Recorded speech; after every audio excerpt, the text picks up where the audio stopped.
यो घटना सुनियोजित छ भन्ने कुरामा शङ्कै छैन, किनभने 18 जना युवाहरू त्यहाँको स्थानीय चलन अनुसार बेहुली भगाउन भनेर गएका छन् र 18 जना युवाहरूसँग त्यहाँको स्थानीयको झडप भयो भन्ने जुन भर्सनको कुरा आएको छ त्यो झडप भएको कुनै पनि सङ्केत छैन, घटनास्थलमा पनि छैन र अर्को पक्षको मानिसहरू कोही घाइते भएको पनि छैन र त्यहाँ अरू कुनै प्रकार केही पनि प्रमाणले झडप भएको भन्ने पुष्टि गर्दैन।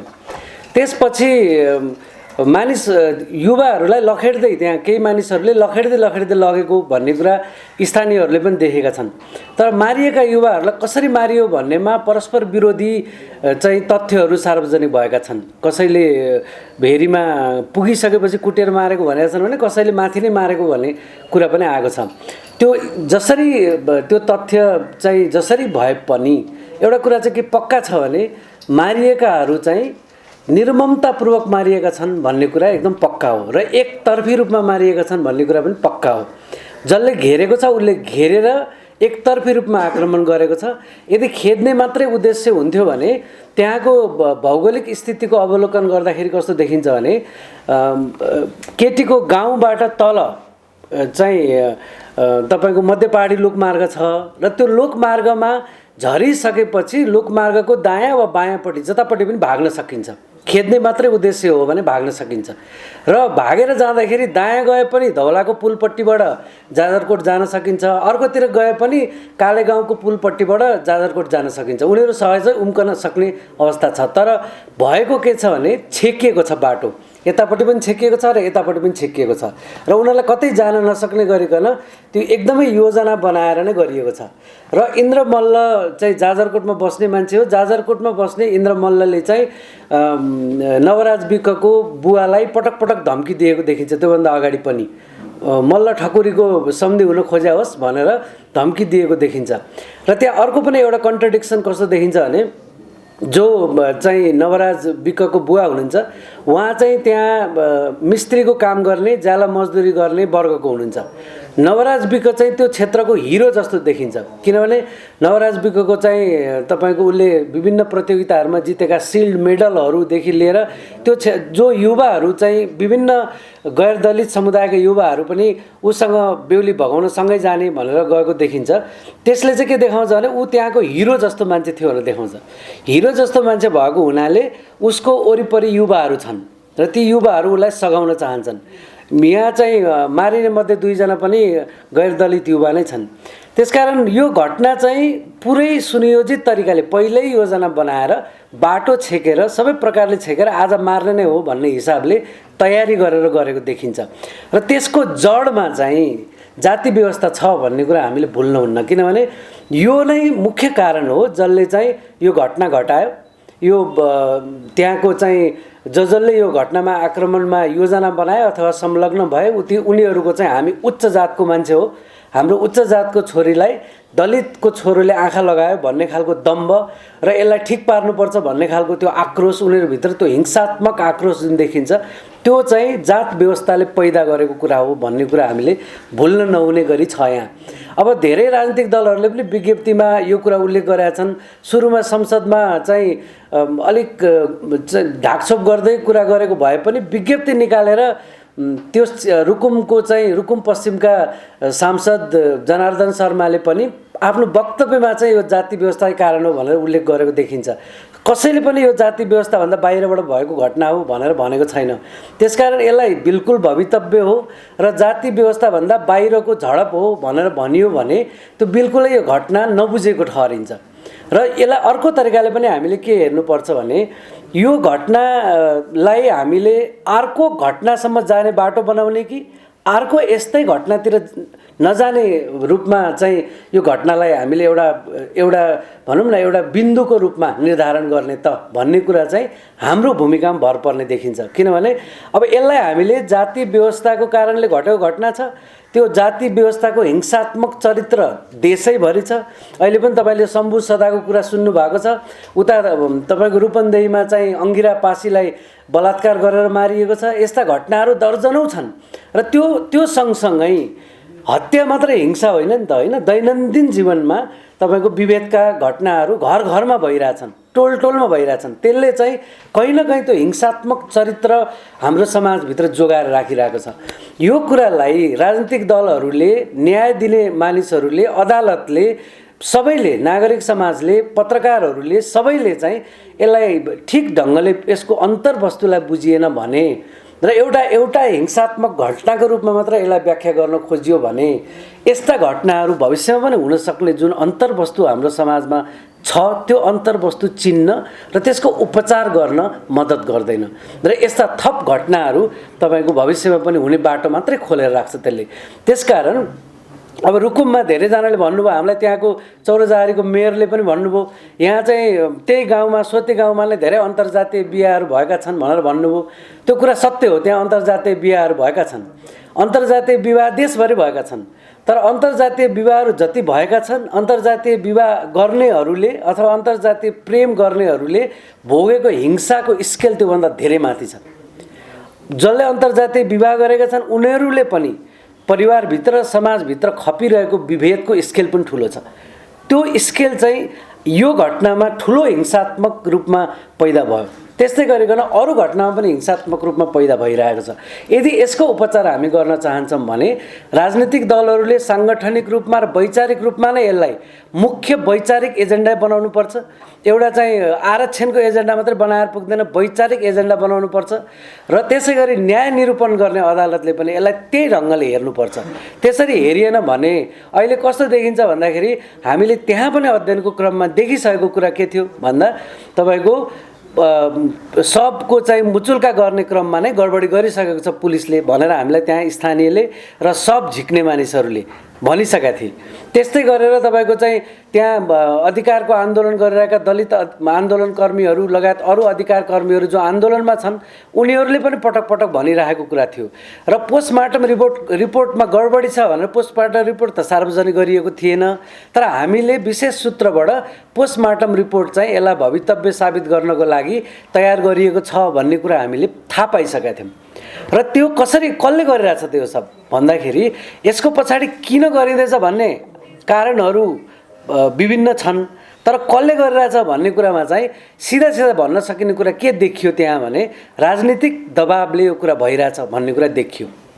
त्यसकारण पोस्टमार्टम रिपोर्ट हामीले गडबड आउँदैछ भनेर प्रतिवेदन लेखिसकेपछि हिजो पोस्टमार्टम रिपोर्टहरू सार्वजनिक भयो अदालतमा मुद्दा गइसकेपछि र त्यो पोस्टमार्टम रिपोर्टले चाहिँ यो घटनालाई भवितव्य साबित गर्ने कोसिस गरेको छ। जुन कुरा आजको दिनमा पनि त्यो चाहिँ सबहरूको फोटो मात्र हेर्नुभयो भने पनि तपाईँले त्यो पोस्टमार्टम रिपोर्ट गलत छ भन्ने पुष्टि गर्छ। त्यसकारण हाम्रो अदालती प्रक्रिया, न्याय प्रक्रिया जुन छ त्यो प्रक्रिया चाहिँ अत्यन्त लामो र अत्यन्त चाहिँ तपाईँको यो धेरै जसोमा पीडितहरूले न्याय नपाएको उदाहरणहरू नजिरहरूलाई हेर्दाखेरि अदालती प्रक्रिया चाहिँ कमजोर देखिन्छ हाम्रोमा। र अदालत भन्ने प्रणाली जुन छ त्यो प्रणालीभित्र पनि जात व्यवस्थाको यो वा त्यो रूपको चाहिँ विभिन्न उहरू त्यसभित्रको संरचनामा पनि देखिन्छ। त्यसकारण त्यो संरचनालाई पनि बदल्ने र समाजलाई पनि बदल्ने हो भने सबैले यो घटनालाई चाहिँ ठिक ढङ्गले बुझ्न जरुरी छ, यसको अन्तर्वस्तुलाई बुझ्न जरुरी छ। अनि मात्रै तपाईँको पीडितले न्याय पाउने कुरा पनि सुनिश्चित हुन्छ, तत्कालीन अदालतले दिने न्याय पनि र दीर्घकालीन रूपमा यो घटनाले जसरी सम्पूर्ण गैर दलित समुदाय, सम्पूर्ण उत्पीडित समुदायलाई देशभित्र र बाहिर रहेका सबैलाई एकैचोटि घाउ लगाइदिएको छ। अहिले सबैलाई पीडा भएको छ र गैर दलित समुदायलाई पनि पीडा भएको छ। यो पीडाबाट, यो घाउबाट, यो रोगबाट समाजलाई अगाडि लैजाने हो भने चाहिँ यसको अन्तर्वस्तुलाई ठिकसँग बुझ्नुपर्छ र जुन जुन प्रकारको षड्यन्त्रहरू यो घटनालाई भवितव्य साबित गर्नको लागि भइरहेको छ त्यो षड्यन्त्रको पर्दाफास हुन जरुरी छ। हाम्रो यो लामो प्रतिवेदन जुन तपाईँहरूलाई हामीले इमेलबाट पठाइसकेका छौँ त्यो प्रतिवेदनले सम्पूर्ण यो घटनाको सम्पूर्ण सिलसिलावार कुराहरू र यसको वैचारिक कुराहरूलाई पनि यसमा हामीले सम्पूर्ण व्याख्यासहित प्रस्तुत गरेका छौँ। यति भने अहिले र अब म हामीसँगै यो टोलीमा रहनुभएका साथीहरूलाई छोटोमा यो घटनाको हामी यहाँदेखि गएदेखि आउँदासम्मको छोटो अनुभूतिसहित आफ्नो कुरा राखिदिनको लागि म यहाँ निम्त्याउन चाहन्छु।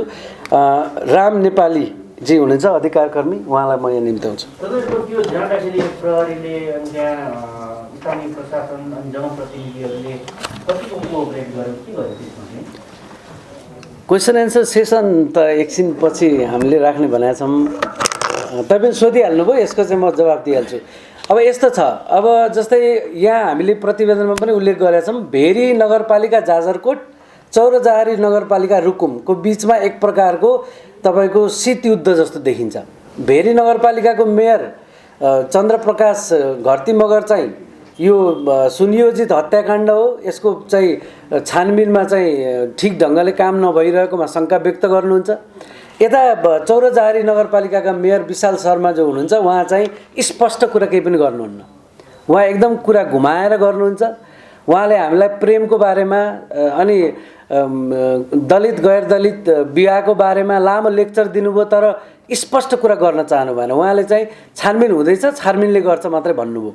त्यसै गरेर हामीले चाहिँ अरू जनप्रतिनिधिहरूसँग पनि भेट्यौँ अनि प्रशासकहरूसँग पनि भेटौँ, उहाँहरूले कोअपरेट नगरेको भन्न मिल्दैन। उहाँहरूले हामीसँग कुरा गर्न चाहनुभयो, कुरा गर्नुभयो, छलफल पनि गर्नुभयो, हामीले सोधेका प्रश्नहरूको जवाब पनि दिनुभयो, तर उहाँहरूको चाहिँ त्यही हो, एकदम गोलमटोल कुरा धेरै आउँछ र उहाँहरू सबै कुरा छानबिनले गर्छ भन्ने कुरा नै गर्नुहुन्छ धेरै जसो चाहिँ। स्थानीय प्रशासनको पनि त्यही छ। अब जस्तै हामीसँग रुकुम पश्चिमका प्रमुख जिल्ला अधिकारी उपेन्द्र पौडेल, उहाँले चाहिँ हामीसँग प्रश्न के भन्नुभयो भने यो जघन्य हत्या हो र यो जघन्य हत्या, यसभित्र जातीय विभेद पनि अन्तर्निहित छ, यसको चाहिँ एकदम कारबाही हुनुपर्छ, यसको राम्रो अनुसन्धान हुनुपर्छ, हामी गरी छाड्छौँ भन्नुभएको छ हामीसँग भन्दाखेरि। उहाँले भन्नुभएको छ त्यस्तो। अब प्रहरीले पनि हामीसँग, प्रहरी त्यहाँको प्रहरी प्रमुख ठगबहादुर केसी हुनुहुन्छ, उहाँले पनि हामीसँग राम्रैसँग सरसल्लाह गर्नुभयो, छलफल गर्नुभयो। त्यहाँ अनुसन्धानमा आउनुभएको चाहिँ एसएसपी हुनुहुन्छ पोषराज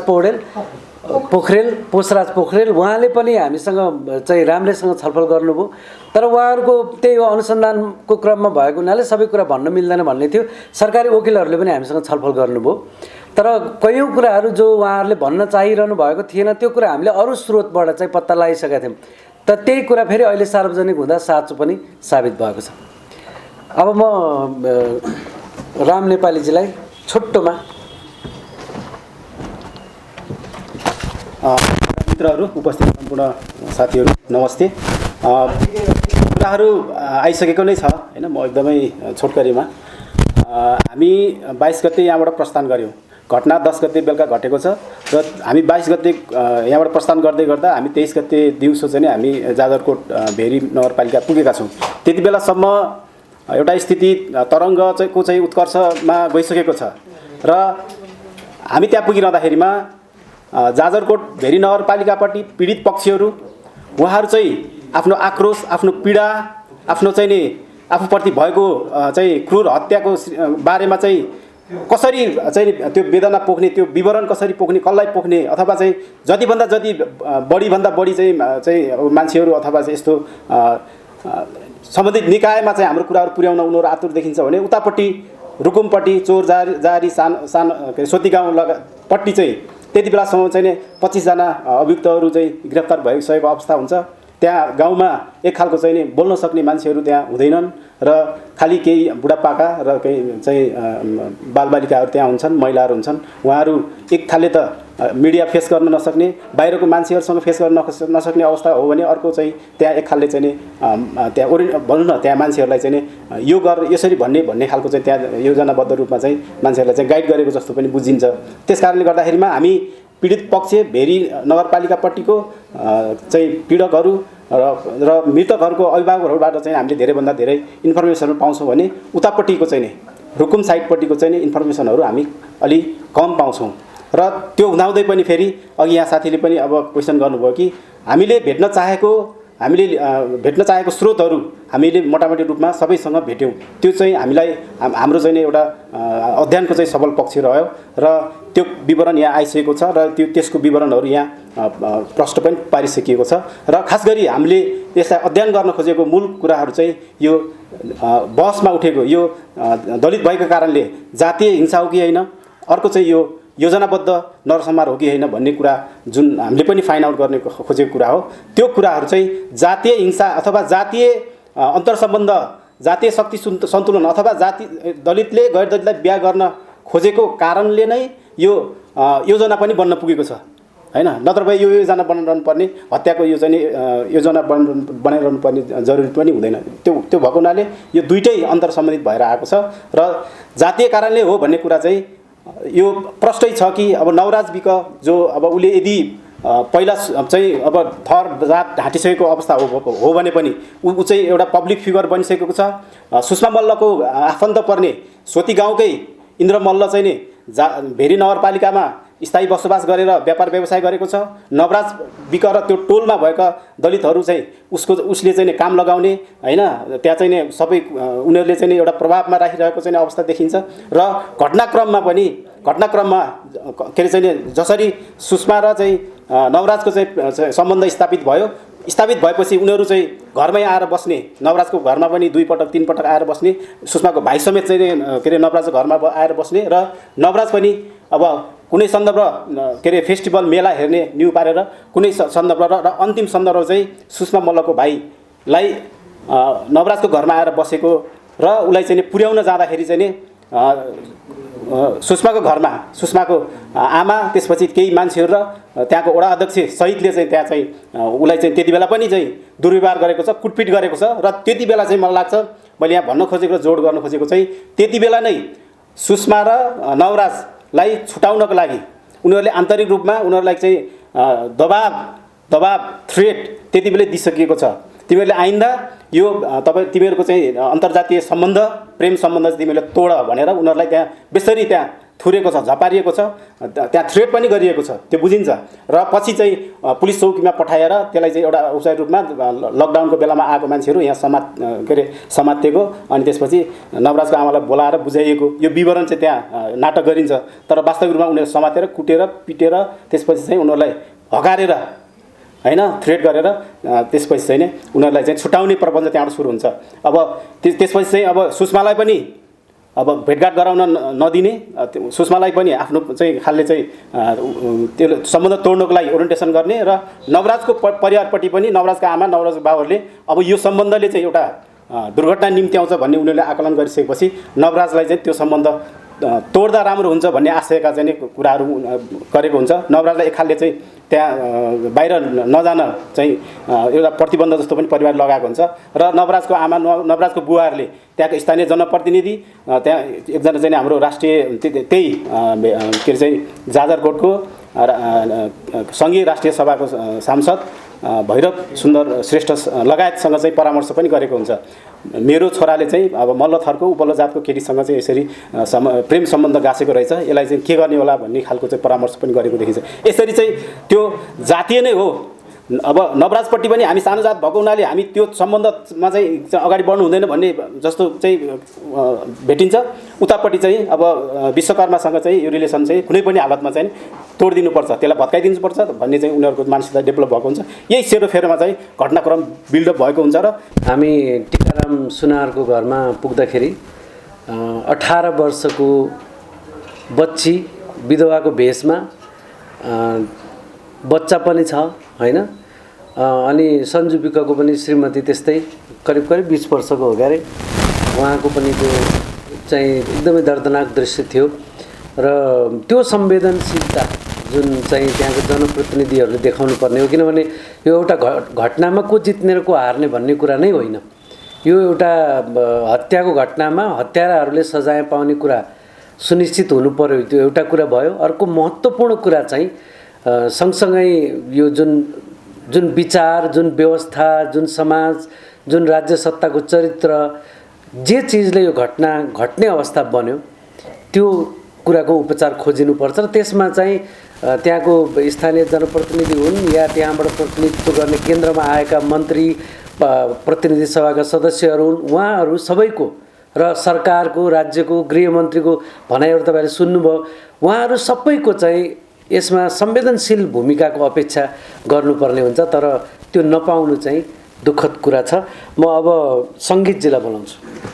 दुईजना हाम्रो साथीहरू, एकजना त अहिले पनि उयो हुनुहुन्छ, उहाँ अधिवक्ता हुनुहुन्छ, त्यसकारण पनि उहाँ त्यसमा लागिरहनु भएको हुन्छ। एकजना साथी विजय विश्वकर्मा भन्ने साथी हुनुहुन्छ, चितवनमै हुनुहुन्छ अहिले। यो बारेमा हाम्रो साथीहरूले विस्तारमा भनि नै सक्नुभयो, मैले त्यो कुरा दोहोऱ्याउनु परेन।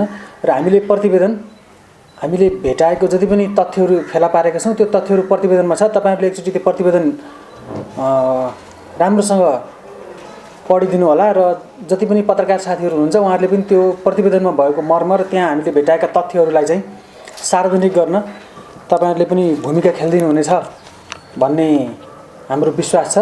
किनभने यो पत्रकारिता वा शिक्षण वा अरू कुनै पनि पेसामा कहीँ पनि लागेका साथीहरूको पनि यो हाम्रो दायित्व हो कि समाजमा भएको विभेद, समाजमा भएको भेदभाव, समाजमा भएको अन्यायका पक्षमा बोल्नु तपाईँ हामी सबैको दायित्व पनि हो। काठमाडौँमा जति बेला यो घटना भएको 1-2 दिनपछि काठमाडौँमा केही प्रश्नहरू एकदम भ्रम हो कि यथार्थ हो भने जसरी केही प्रश्नहरू आए। सबभन्दा पहिले त जुन घटना भएको हामीले थाहा पायौँ, सुन्यौँ कि त्यो एउटा दर्दनाक घटना थियो। 6 जना किशोरहरूको निर्ममतापूर्वक हत्या गरिएको घटना कुनै सामान्य घटना होइन। र काठमाडौँमा केही प्रश्नहरू के थिए भने, एक त्यो भवितव्य हो अथवा खोलामा, नदीमा, भेरीमा हाम फालेर युवाहरूले ज्यान गुमाएको भन्ने हिसाबले एउटा भ्रम काठमाडौँमा आइपुगेको थियो। दोस्रो थियो यो लकडाउनको बेलामा लकडाउन तोड्ने केटाहरूलाई गाउँले लखेड्दा त्यस्तो भएको भन्ने थियो। तेस्रो चाहिँ प्रेममा सहमति हुन्छ कि हुन्न अथवा असहमत जबरजस्ती रूपमा कुनै युवतीलाई खोज्न वा लुट्न एउटा केटाहरूको टोली आएको भन्ने पनि एउटा हल्ला थियो। अर्को चाहिँ उमेर नपुगेको बालविवाह भन्ने, जुन युवतीको उमेरै पुगेको छैन त्यसलाई लिनका लागि केटाहरू आएको भन्ने पनि थियो।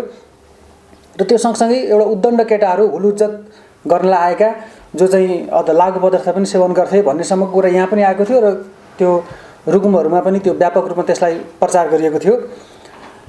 यी प्रश्नहरू के सत्य हुन् त? हामीले यसै पनि यहाँ काठमाडौँमा बस्दा बस्दै पनि कतिपय कुरा बुझ्न सकिने कुरा के छ भने, यो दलित युवाहरूमाथि भएको आक्रमण र उनीहरूको ज्यान जाने जुन घटना भएको छ त्यसमा हाम्रो राज्य सत्ता, हाम्रो समाज, हाम्रो राजनीतिक संरचना, हाम्रा पार्टीहरूले कस्तो भूमिका खेल्छन् भन्ने कुरा कुनै एउटा घटनाले मात्रै हामीले धारणा बनाउनु पर्दैन। त्यसकारण हामी पहिले पनि हामी बुझ्न सक्थ्यौँ यो कुरा। तैपनि अहिलेको अवस्थामा सारा संरचना लागेर फेरि यो घटनालाई पनि के बनाउन यो घटनालाई पनि न्याय पाउने गरी नलैजाने, सही कुरा नआउने हुन थाल्ने देखेपछि हामी केही साथीहरू यसबारेमा के गर्न सकिन्छ हामीले भनेर छलफल गर्दै थियौँ। र देशैभरि आन्दोलन पनि चलिरहेको थियो त्यो घटनाको विरुद्धमा। त्यो आन्दोलन काठमाडौँमा पनि, काठमाडौँ माइतीघर मण्डलमा लकडाउनकै बिचमा पनि लकडाउन तोडेर थुप्रै अधिकार कर्मीहरू, थुप्रै राजनीतिक कार्यकर्ताहरू त्यहाँ आन्दोलनमा हुनुहुन्थ्यो र राजनीतिक दलित सङ्घर्ष समितिले एउटा आन्दोलन पनि गरिरहेको थियो। यसै बिचमा हामी जो अधिकारका पक्षमा थियौँ, हामी जो न्याय, समाजमा न्याय चाहन्थ्यौँ, ती साथीहरू बिच पनि छलफल हुँदै हामी यसरी गएका थियौँ। यसको बारेमा विस्तारमा अहिले हाम्रो आन्दोलनको दिदीहरू पनि यहाँ हुनुहुन्छ, उहाँहरूले पनि राख्नु हुनेछ। अब म त्यो काठमाडौँमा भएको प्रश्नलाई हामीले उहाँ गएर के पायौँ त भन्ने साथीहरूले भनिसक्नु भएको छ, तर थोरै छोटोमा मात्रै राख्छु। एउटा त यसलाई भवितव्य भनियो, त्यो होइन भन्ने लगभग अब तपाईँ हामी पुष्टि नै भइसकेको छ। दोस्रो, लकडाउन तोड्न आएको भन्ने कुरा पनि, एक त लकडाउन सहरमा जहाँ मान्छेहरूको एकदम धेरै जमघटहरू हुन्छ, भेटघाटहरू हुन्छ, त्यस्तो ठाउँको लागि लकडाउन भनिएको। मान्छे हिँड्नै नहुने लकडाउन भने मान्छे नहिँड्ने भने होइन। र नेपालका पहाडी वा मधेसी कुनै पनि गाउँहरूमा त्यो लकडाउन भनेको झ्यालडोका थुनेर भित्र बस्ने भनेको छैन। त्यो जाजरकोट या रुकुममा मात्रै लागु हुने कुरा पनि भएन। मान्छेहरू आउजाउ गर्ने सबैतिर छ। बिहेबारी होइन, सबै जमघटहरू, मर्दा मलामी जाने, बिहेमा जन्ती जाने कामहरू गाउँघरमा सबै भएकै छ। त्यहाँ लकडाउनको कुनै खेतीपाती भएकै छ, अहिले पनि खेतीपाती भइरहेकै छ। त्यो लकडाउन भन्ने कुरा एउटा बाहना मात्रै थियो भन्ने कुरा यसै पनि हामी बुझ्न सकिन्छ। अर्को जुन बालविवाह वा जबरजस्ती लिन आएको भन्ने कुरा छ, रुकुम रोल्पातिर यदि हामी कोही रुकुम रोल्पाको बारेमा बुझ्छौँ भने त्यहाँ प्रेम विवाहलाई विवाहमा परिणत गर्नु अगाडि चाहिँ बेहुली भगाउने भन्ने एउटा संस्कार संस्कृति छ। हाम्रो त्यो बारेमा यो प्रतिवेदनमा पनि डिटेलमा व्याख्या गरेका छौँ। हामी आफैले पनि त्यति डिटेल थाहा थिएन कि जाजरकोट रुकुम रोल्पातिर बेहुली भगाउने भनेको चाहिँ केटा र केटी सहमत भयो भने जाने भने हो, भगाउने भनेको खोसेर लाने भने होइन। त्यहाँ केटीको पनि सहमति हुन्छ र त्यसरी गएपछि औपचारिक रूपमा विवाहको रूप चाहिँ उनीहरूले कहिले महिनापछि, 6 महिनापछि, 2 महिनापछि, 15 दिनपछि कुनै पनि बेला उनीहरूले त्यसलाई चाहिँ औपचारिक विवाहमा परिणत गर्छन्। त्यस्तो चलन चाहिँ पहाडी इलाकातिर, पश्चिमतिर धेरै ठाउँमा छ। यदि तपाईँ हामीले त्यो त्यतै गयौँ भने त्यसै पनि थाहा छ, होइन भने पनि यो बुझिने कुरा भइहाल्यो। र हामी त्यहाँ गएर अध्ययन गर्दा पनि सबै स्थानीयवासीले, त्यो रुकुमतिरको पीडकको सेरोफेरोका मान्छेहरूले पनि र पीडितको सेरोफेरोका मान्छेले पनि उनीहरू बेहुली भगाउन गएका थिए भन्ने कुरा चाहिँ स्वाभाविक ठानिरहेको देखिन्छ। बेहुली भगाउन भनेर जाने कुरा चाहिँ त्यहाँ स्वाभाविक कुरा हो।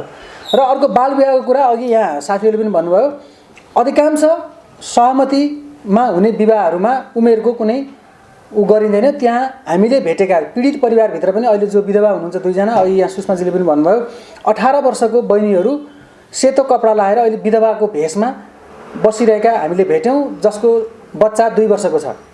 हामीले सोध्यौँ तपाईँ कति वर्षको हुनुभयो? 18 वर्षको। बच्चा कति वर्षको भयो? 2 वर्षको। बिहे कहिले गर्नुभएको थियो? 4 वर्ष अघि। जस्तो टिकाराम सुनारको आमा 35 वर्षको हुनुहुन्थ्यो। त्यो टिकाराम जसको हत्या भयो उनी 20 वर्षको थिए। टिकाराम जन्मने बेला उहाँको आमा 15 वर्षको मात्रै हुनुहुन्थ्यो भनेपछि बिहे 13 वर्ष या 14 वर्षमा भएको हुन्छ देखिन्छ उहाँको आमाको पनि। भनेपछि आम रूपमै त्यहाँ 13-14 वर्षमा बिहे गर्ने चलन छ। हामीलाई रुकुम चौरजारीको मेयरले आफैले पनि चाँडै बिहे गर्न पाइनँ भनेर गुनासो गर्नुभएको थियो। म 28 वर्षसम्म मैले कुर्नु पर्यो भन्नुहुन्थ्यो, जबकि 28 वर्ष अहिले आम रूपमा बिहे गर्ने सामान्य उमेर मानिन्छ 28-30 वर्ष भनेको। तर उहाँले मैले लामो समय तपस्या गरेर बस्नु पर्यो, मैले बिहे गर्न पाइनँ, 28 वर्षमा बल्ल बिहे गरेँ, मेरा छोराछोरी बल्ल हुर्कँदैछन् भनेर उहाँले चिन्ता व्यक्त गर्नुभएकोबाट के बुझिन्छ भने उहाँ पनि 14-15 वर्षमा बिहे गर्न चाहनुहुन्थ्यो तर पाउनु भएन।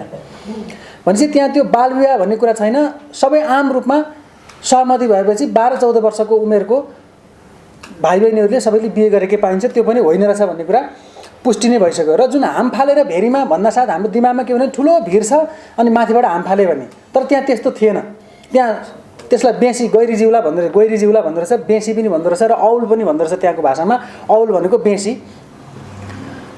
मध्य पहाडी जुन लोकमार्ग छ एउटा त्यहीँ दौडन मिल्छ, अर्को त्यसभन्दा तल खेत छ, ठुलो फाँट छ र त्यो खेत के भन्छ खोला किनारसम्म पुग्नका लागि गाउँ हुँदै फाँटमा उनीहरू 15-20 मिनट दौडेपछि मात्रै उनीहरू किनारमा पुग्छन्। फेरि भेरी त्यहाँ किनारमा कस्तो छ भने फैलिएर बगेको छ। तपाईँले सुन्नुभयो होला पहिलो भँगालो दोस्रो भँगालो भनेको न्युजहरूमा। त्यो भनेको के भने यति फैलिएको छ कि यो हिउँदमा खोला चाहिँ 2-3टा भँगालोहरूमा विभाजित भएर बग्दो रहेछ र त्यहाँ पनि दौडाउनुपर्छ बगरमा। हाम फाल्ने कुनै ठाउँ छैन, डुब्ने पनि कुनै ठाउँ छैन, किनभने सम्म ठाउँमा नदी बगेको छ र जो नदीसम्म पुगेका थिए तिनीहरू त नदीमा हिँडेर या पौडेर पारी पुगिसकेका छन्। त्यो नवराजहरू नदीमै नपुगेको देखिन्छ। र यी तथ्यहरूले के जनाउँछन् भने त्यो एउटा जातीय आधारमै गरिएको हत्याकाण्ड थियो, त्यो सुनियोजित थियो, त्यसमा स्थानीय जनप्रतिनिधिको संलग्नता छ र सबभन्दा डरलाग्दो र सबभन्दा खतरनाक यो घटनाको पक्ष के हो भने त्यहाँ स्थानीय जनप्रतिनिधि हामीले दशकौँ वर्ष लडेर हामीले ल्याएको व्यवस्था लोकतन्त्र या गणतन्त्र, हामीले चुनेका जनप्रतिनिधि जातका आधारमा कसैले प्रेम गर्दैछ भने त्यसलाई भत्काउनका लागि आफ्ना सारा मतदाताहरूलाई वा आफ्नो सारा शक्तिलाई परिचालन गरेर ती मान्छेको हत्या गर्ने अगुवाई गरिरहेको पाइयो। यो सबभन्दा डरलाग्दो यो घटनाको सबभन्दा डरलाग्दो पाटो चाहिँ त्यो छ। र घटना भइसकेपछि फेरि ती पीडकहरूलाई जोगाउन पनि अर्को जनप्रतिनिधि त्यहाँको मेयर त्यसरी लागेको देखिन्छ। विशाल शर्मा हामीलाई भेट्ने बेलामा उहाँले हामीले 10 मिनट उहाँको टाइम मागेका थियौँ, तर उहाँले हामीलाई 1 घण्टा 50 मिनटसम्म आफ्नो लेक्चर दिनुभएको थियो। त्यसमा प्रेम के हो, त्यसमा सहमतिको अर्थ के हुन्छ, होइन, यौन सम्बन्ध भने के हो, केटा र केटीको सम्बन्ध कस्तो हुन्छ, म पनि गहिरो अध्ययनमा छु भन्ने लगायत अनि आफ्नो आत्मकथा पनि सुनाउँदै उहाँले झन्डै 2 घण्टा हाम्रो समय लिनुभएको थियो। त्यसबाट के बुझिन्छ भने उहाँ त्यो घटनामा पीडकहरूको संरक्षण गर्न खोज्नु भएको जस्तो बुझिन्छ। हामीले त्यहीँ पनि भन्यौँ तपाईँले यति लामो किन बोल्नु परेको, हामी त 10 मिनट टाइम मागेका थियौँ, उहाँलाई त्यति लामो किन बोल्नु परेको भने उहाँले त्यो घटना जोगाउन चाहनुहुन्थ्यो। सिधा सिधा बोल्नु मिलेन अनि घुमाउनु पर्यो, त्यस्तो स्थिति देखिन्छ।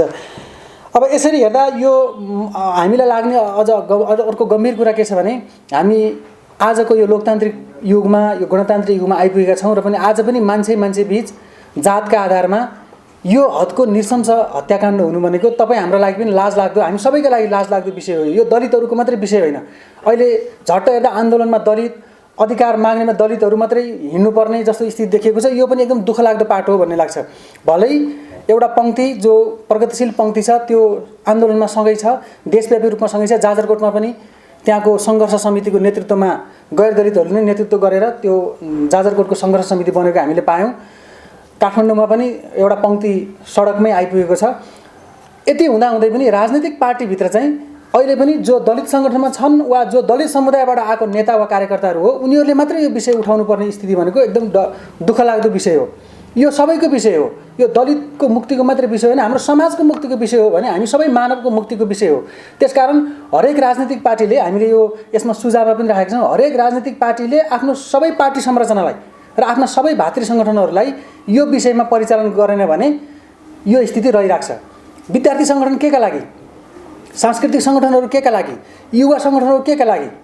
जब जातका आधारमा यत्रो हत्या हिंसा भइरहेको छ भने त्यसको बारेमा नबोल्ने युवा सङ्गठन हामीलाई, हाम्रा पार्टीहरूलाई किन चाहिएको? त्यसमा नबोल्ने पेसागत सङ्गठनहरू हामीलाई किन चाहिएको? यो कुरा चाहिँ सबै राजनीतिक पार्टीहरूले पनि एकदम आत्मसात गर्नुहुनेछ भनेर हामीले यहाँ सुझाव पनि गरेका छौँ।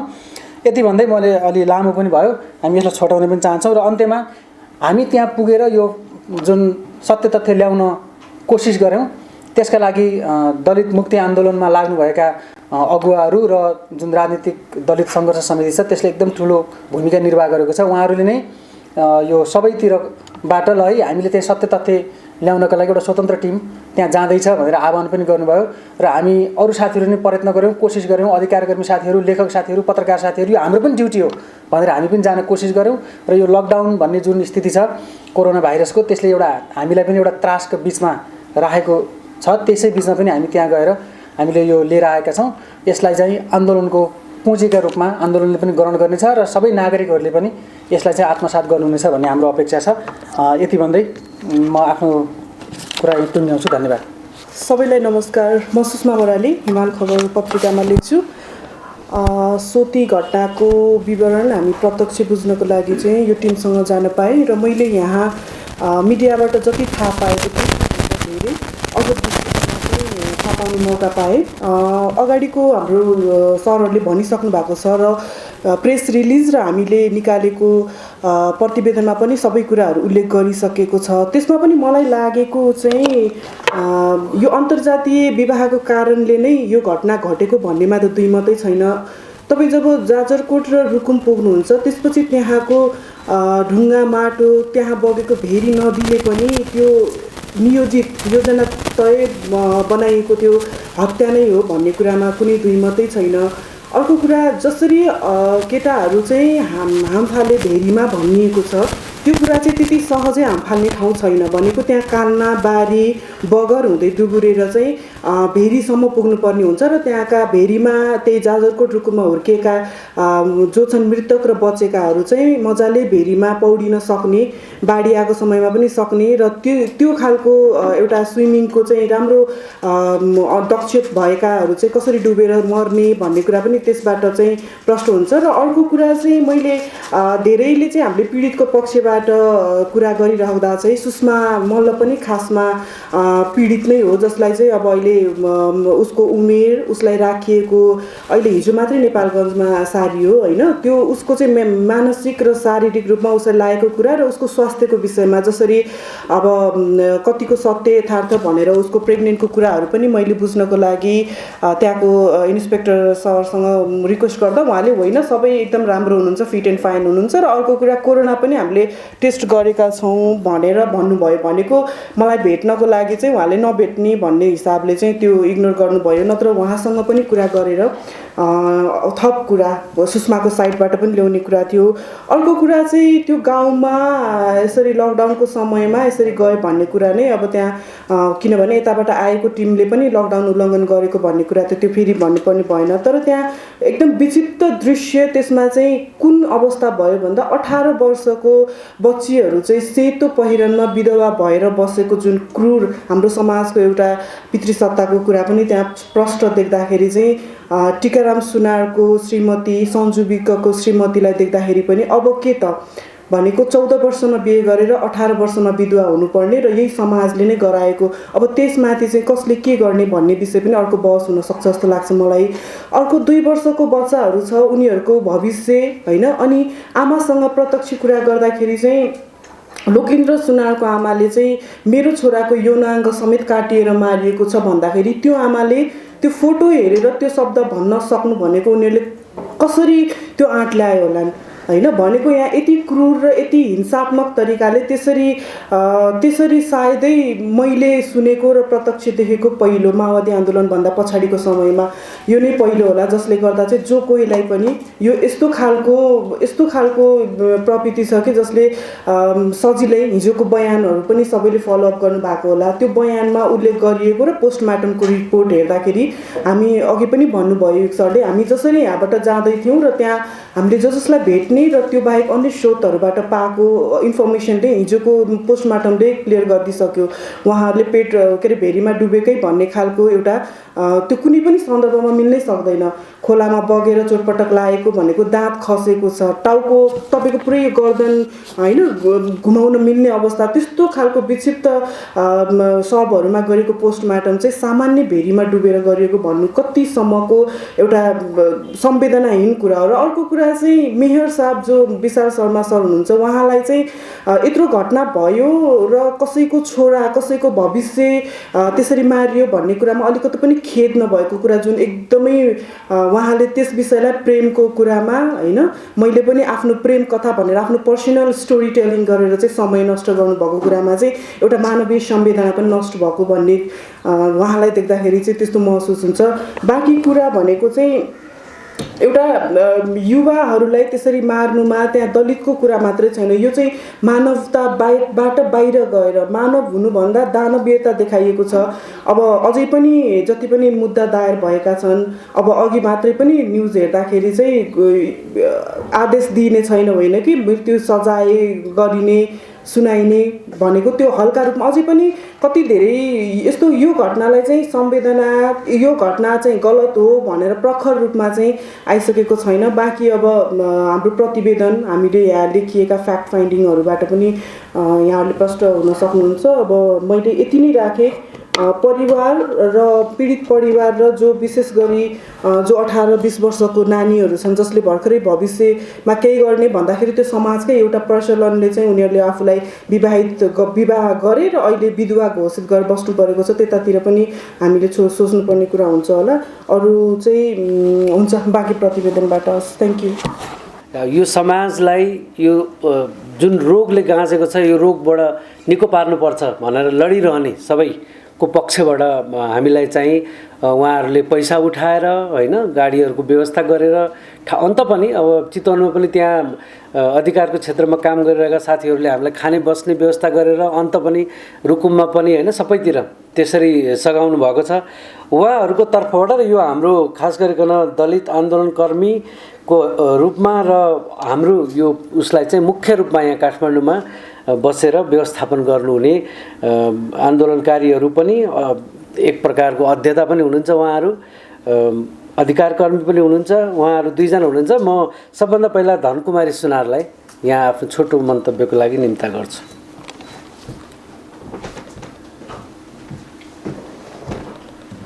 धन्यवाद युगजी। धेरै कुराहरू आइसकेको छ, अब हाम्रो धेरै कुरा छैन। यो टिम जसरी गयो 9 दिनको भ्रमणमा र उहाँहरूले जुन सत्य तथ्य ल्याउनु भएको छ त्यो सिङ्गो यो आन्दोलनको पुँजी हो भन्ने कुरामा हामी दुई मत कोही पनि छैन होला भन्ने मलाई लाग्छ र यसलाई चाहिँ सबैले अनरसिप लिनको लागि पनि म हार्दिक अनुरोध गर्दछु। र अब हामी आन्दोलनमै छौँ। 10 गते जेठ 10 गते जुन घटना भयो त्यसपछि निरन्तर हामी सडकमा उत्रिरहेका छौँ र देशव्यापी हिसाबले ठाउँ ठाउँमा स्वतस्फूर्त रूपमा दलित समुदायहरू गैर दलित समुदायहरू सबैजनाले आफ्नो ढङ्गबाट आफ्नो तरिकाबाट यसलाई विरोध अनि न्यायको लागि आवाज बुलन्द गर्ने कामहरू गरिराख्नु भएको छ र त्यसलाई समेटेर नै यो जुन प्रतिवेदन हो जुन अध्ययन हो त्यो आएको छ भन्ने मलाई लागेको छ। यहाँहरूले पनि अध्ययन गर्नुहुनेछ र खास गरेर अब एक दुईवटा कुराहरू चाहिँ हामी आन्दोलनको तर्फबाट यहाँ राख्नुपर्छ होला जस्तो मलाई लाग्छ। अब यो जुन टिम गयो र टिमले जुन सत्य तथ्य ल्याएको छ केही नयाँ र अहिलेसम्म आएका अध्ययन प्रतिवेदनमा नपरेको कुराहरू पनि यो अध्ययनमा आएको छ र त्यसलाई चाहिँ हामीले अझै के अरे अथेन्टिक हिसाब लिएर अझै यसलाई लबिङ गर्नका लागि यो न्यायका लागि जुन लबिङ र दबाब सिर्जना गर्ने काम छ त्यसलाई अझै हामीले सशक्त हिसाबले ती पोइन्टहरूलाई लिएर अगाडि बढ्नुपर्छ भन्ने लाग्छ। र अर्को चाहिँ नि आम रूपमा यसलाई जातीय नरसंहार होइन, जातीय हिंसा होइन, जात व्यवस्थासँग जोडिएको छैन भन्ने कुरालाई एकदमै धेरै के अरे स्थापित गर्न खोजिएको छ। त्यो चाहिँ खास गरेर सत्ता पक्षबाट र नेकपाकै नेता र नेकपा पार्टीले र अरू जो यो जात व्यवस्थालाई छैन भनेर जसले मिनिमाइज गरेर फेरि पनि यो जात व्यवस्थालाई निरन्तरता दिन खोजिराखेको छ, त्यो वर्ग र समुदायलाई यसलाई होइन भन्ने हिसाबले नै लान खोजिराखेको छ। त्यो कुरामा चाहिँ हामी सजग हुनुपर्छ र यो हाम्रो प्रतिवेदनले जात व्यवस्थासँगै जोडिएको कुरा हो र यो जातीय नरसंहार हो भन्ने कुरालाई नै स्थापित गरेको छ।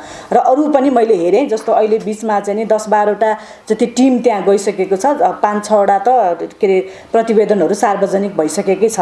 त्यो हिसाबले अब जातीय नरसंहार भन्ने बित्तिकै यसको चाहिँ नि जुन खालको एउटा ग्राभिटी अथवा जुन खालको एउटा यसको जात व्यवस्थासँग जोडिएको इतिहास र अनि आगामी दिनमा पनि राज्यको विभिन्न संरचनालाई नै परिवर्तन गर्नुपर्ने जुन माग छ त्यसलाई चाहिँ नि ओझेलमा पार्नको लागि यो नियोजित रूपमा नै आएको छ। त्यसले गर्दा हामीले यसलाई बुझ्नुपर्छ। जस्तो अन्तर्राष्ट्रियकरण गर्नका लागि पनि हामीले अहिले यो जुन आन्दोलनमा जो साथीहरू हुनुहुन्छ, विज्ञहरू हुनुहुन्छ र यो जुन अध्ययन प्रतिवेदनको हाम्रो एउटा के अरे उद्देश्य भनेको चाहिँ यो हामी अन्तर्राष्ट्रियकरण गर्छौँ भनिरहेछौँ र विभिन्न हिसाबले त्यो जस्तो यो सड कमिटी जो चाहिँ नि यो जातीय छुवाछुत सम्बन्धी अन्तर्राष्ट्रिय जुन के अरे जातीय भेदभाव सम्बन्धी जुन अन्तर्राष्ट्रिय महासन्धि छ त्यसको कमिटीसम्म अथवा त्यो संरचनासम्म हामी लान्छौँ भनेर हामी बोलिरहेछौँ।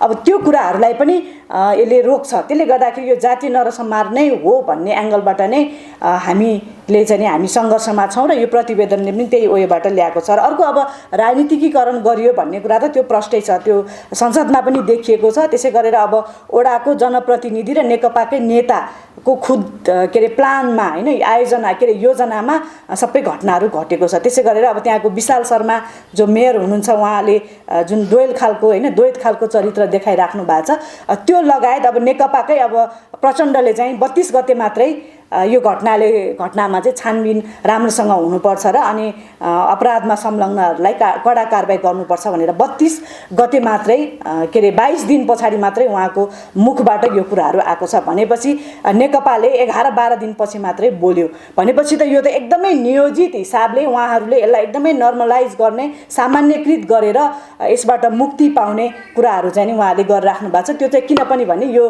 उहाँहरूले सत्ता र पार्टीको प्रतिष्ठासँग जोडिराख्नु भएको छ। यहाँ न्याय दिने कुरा सिङ्गो दलित के अरे दलित आन्दोलनले स्थापित गरेका कुराहरूलाई कार्यान्वयन गर्ने भन्दा पनि उहाँहरू चाहिँ नि आफ्नो सत्ता र अनि त्यसपछि पार्टीको प्रतिष्ठाको विषयमा अनि जनार्दनजीको चाहिँ नि राजनीतिक जुन सत्तालाई टिकाउने कुरा होइन, यी कुराहरूमा उहाँहरू अल्झेको अवस्था छ। त्यसले गर्दा हामी आन्दोलन चाहिँ अझै पेचिलो ढङ्गले नगइकन, अझै सशक्त ढङ्गले नगइकन न्याय पाउने कुरा चाहिँ सजिलो छैन। यो प्रतिवेदनलाई मैले अब भनौँ न हामी सबैले ओन गर्ने कुरा छँदैछ र अरू धेरै प्रतिवेदनले ल्याएको पनि राम्रा कुराहरूलाई हामीले ओन गर्ने कुरा र त्यो कुराको आधारमा हामी फेरि सङ्घर्षको मैदानमा जान जरुरी देखिसक्यो। किनभने हिजो मात्रै फेरि पोस्टमार्टमको कुराले फेरि एउटा तरङ्ग ल्याएको अवस्था छ र अझै सङ्गठित हिसाबले र अब आन्दोलनको हाम्रो तौर तरिका पनि अब हामीले चाहिँ नि हस्तक्षेप गर्ने खालको नबनिकन हामीले न्याय पाउने अवस्था चाहिँ छैन। र अब अन्तमा चाहिँ म के भन्न चाहन्छु भने अब यो हामीले जुन यो उहाँहरूको टिमले जुन खालको कामहरू गर्यो त्यसको लागि टिमलाई नै म एकदमै आभार व्यक्त गर्न चाहन्छु।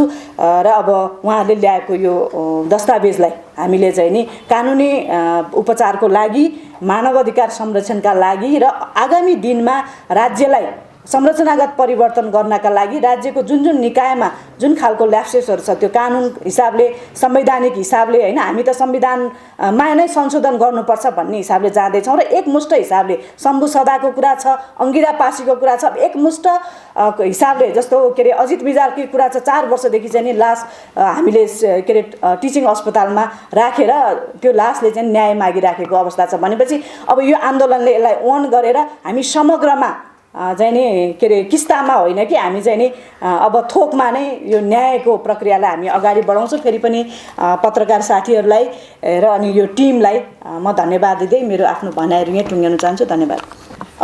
धन्यवाद युगजी।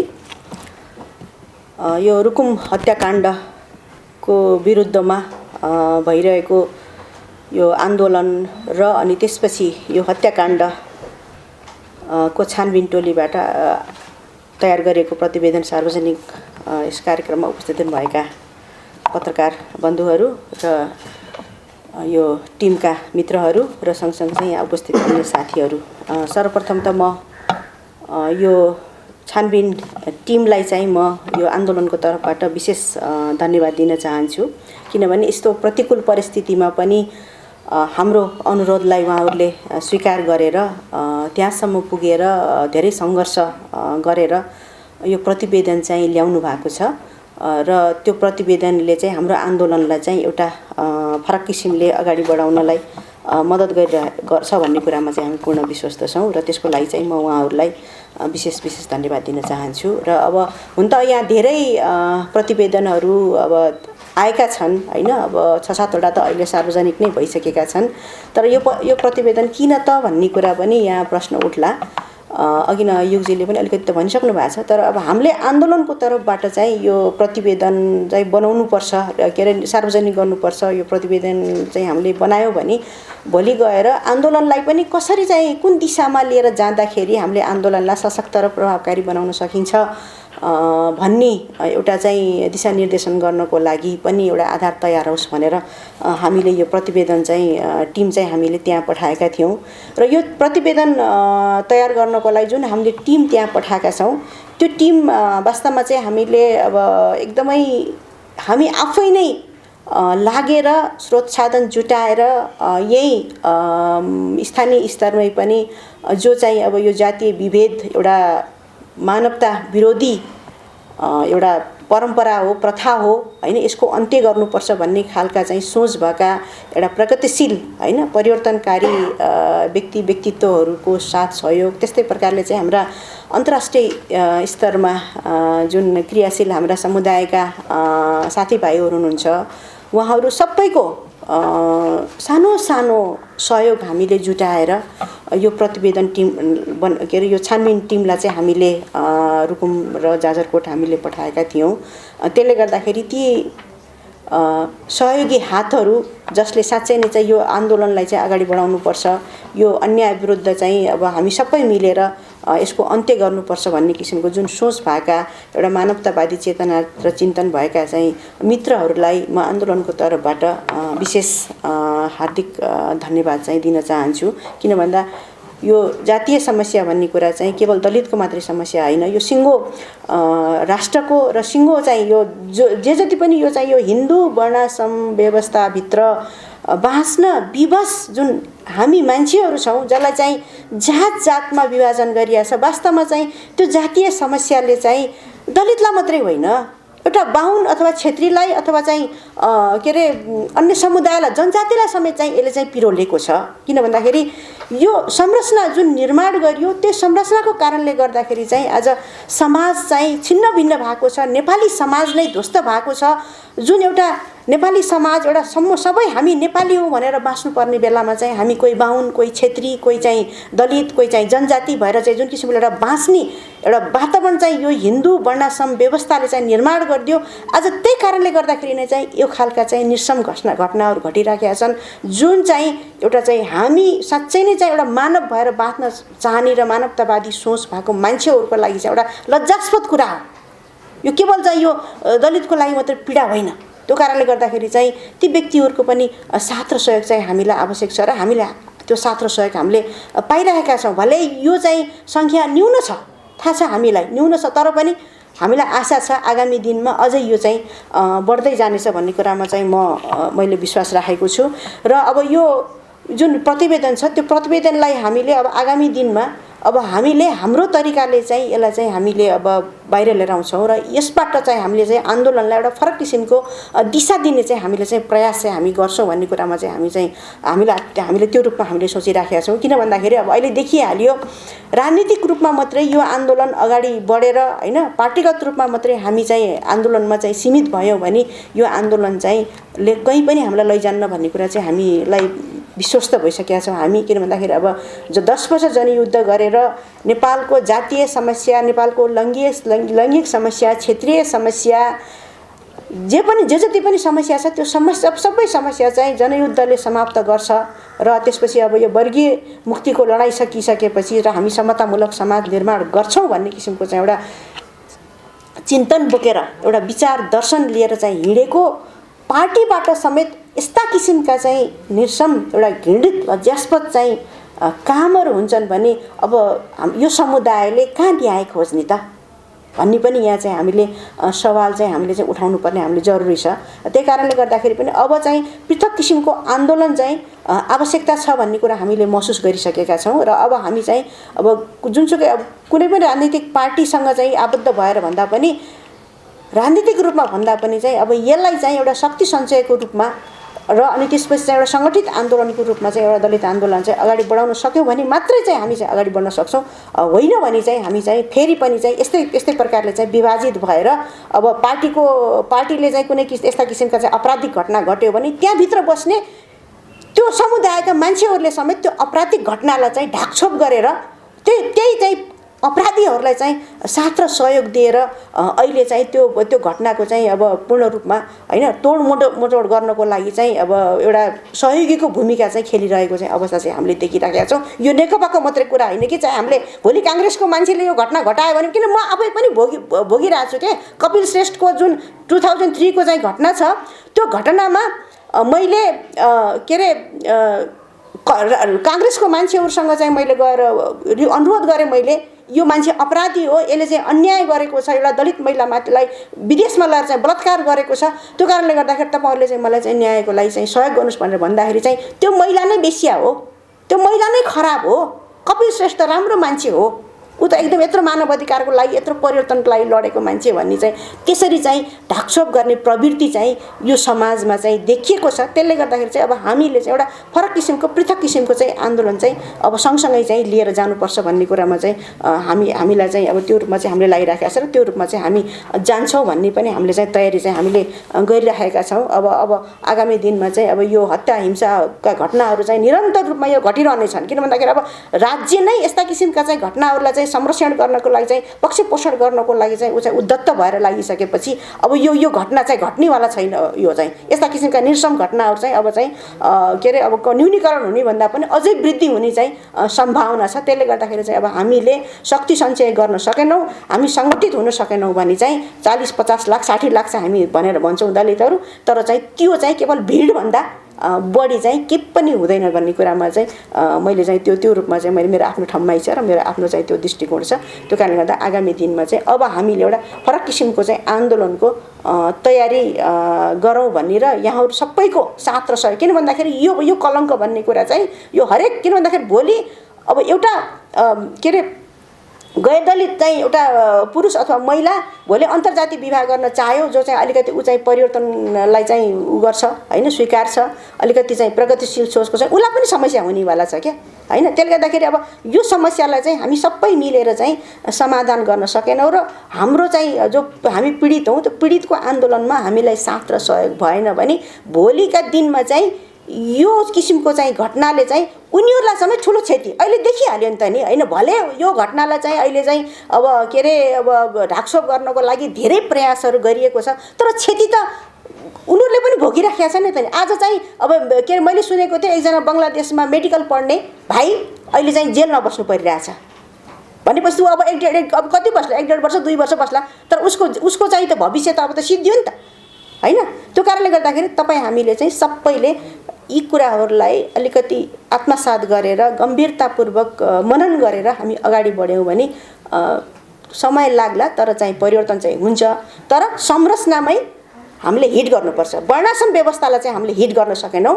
जात प्रथा जुन धर्मले चाहिँ संस्कृतिको रूपमा चाहिँ धर्म संस्कृतिको रूपमा चाहिँ संस्थागत भएको छ त्यो व्यवस्थालाई चाहिँ हामीले हिट गर्न सकेनौँ र यसलाई सतहमा मात्रै फेरि हामीले यो के भन्दाखेरि अब यो हतियार चाहिँ अब यस्ता अन्तर्जातीय विवाहमा अलिअलि यस्ता भइरहन्छन् भन्ने किसिमको चाहिँ अब वर्गीय अथवा चाहिँ के मिलेन भने पो हुन्छ भन्ने किसिमको सोच राख्यौँ भने चाहिँ यो समस्या चाहिँ समाधान हुनेवाला छैन। त्यसले गर्दाखेरि सबै मिलेर यो संरचना छ त्यो संरचनालाई कसरी भत्काउनेतिर लागौँ भन्दै पुनः चाहिँ म यो टिमलाई म विशेष धन्यवाद दिँदै यहाँ उपस्थित हुने सम्पूर्ण पत्रकार मित्रहरूलाई पनि विशेष धन्यवाद दिँदै बिदा हुन्छु। धन्यवाद।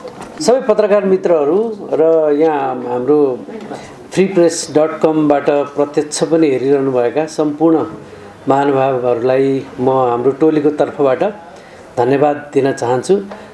हामीले यो रुकुम हत्याकाण्डको स्थलगत अध्ययन गरिसकेपछि पाएका कुराहरू सार्वजनिक गरिसकेका छौँ। हाम्रो प्रतिवेदन धेरै पत्रकार साथीहरूलाई इमेलमा गइसकेको छ। बाँकी अरू मित्रहरू पनि पढ्न चाहनुहुन्छ भने हामीलाई इमेल उपलब्ध गराइदिनु भयो भने हामी सबैलाई यो पठाइदिनेछौँ। हाम्रो सामाजिक सञ्जालहरूमा पनि हामी राख्नेछौँ।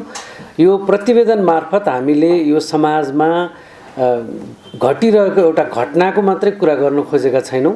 यो घटनाले गरिरहेको सङ्केत जुन छ यो समाजलाई रोगी बनाउने जुन व्यवस्था छ जात व्यवस्था र त्यो जात व्यवस्थालाई नदेखे झैँ गरेर तर जात व्यवस्थाकै व्याकरणमा चलिरहेको समाज सत्ता र राज्य सत्ता जुन छ यसलाई बदल्ने मामलामा चाहिँ हामीले मेहनत गरेनौँ भने हाम्रो आगामी पुस्तालाई रचनात्मक बन्न आविष्कारक बन्न र नयाँ समाज निर्माणको एउटा चाहिँ वाहक बन्नको लागि हामीले बाटो नखोलेको बात लाग्नेछ हामीलाई पनि। त्यसकारण हामी त्यो काममा एउटा कोसे ढुङ्गाको रूपमा यो प्रतिवेदनले काम गर्नेछ भन्ने अपेक्षा राख्छौँ र यो प्रतिवेदनले बोकेको जुन विचार छ त्यो विचारलाई हामी आगामी दिनमा पनि पैरवी गरिरहनेछौँ। तपाईँहरू सबैलाई धन्यवाद।